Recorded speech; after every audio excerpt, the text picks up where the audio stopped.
This time of year, it's so fun to have little kitchen projects that you can do with children or grandchildren. And today I have some little elves in the Lakeland kitchen to help me with some Rudolph the Red-Nosed Reindeer cookies.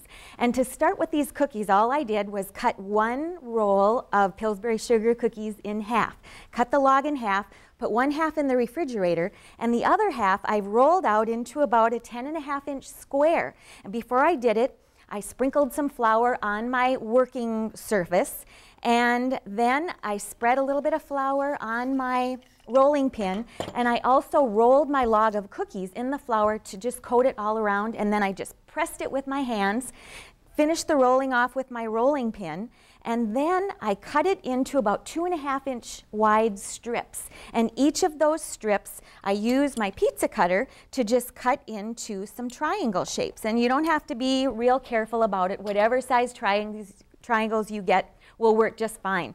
And then I'm just going to transfer these triangles over to my baking sheet that I've lined with parchment paper. And I like to just kind of use my spatula to do that, but I rub it around in the flour a little bit so that the dough doesn't stick. Now this dough has been sitting out at room temperature for a little bit, so it's a little bit soft, but you'll be amazed at how easy this dough is to roll out. So after I have them all ready, I pop them into a 350-degree oven. They bake for about 6 to 8 minutes. They stay nice and light. Now these have actually been baked already, and they're ready to be decorated. So that's where the little elves come in. Okay, the cookies have been baked, and the little elves, the first and second graders from Cass Lake Bena Elementary School, are here in the studio kitchen, busy decorating their Rudolph the Red-Nosed Reindeer cookies. So boys and girls, what's the first thing you put on your cookie? Frosting. Vanilla or chocolate frosting works great. And what do you use for the antlers? Pretzel. Yes, the tiny little pretzel twists make great antlers. And what about the eyes?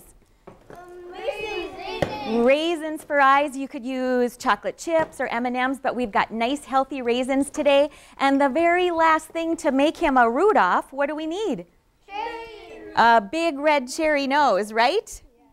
And that's our little Rudolph the Red-Nosed Reindeer cookies. You can find our recipe on www.lakelandptv.org. I'm Sue Godin, and now we're cooking.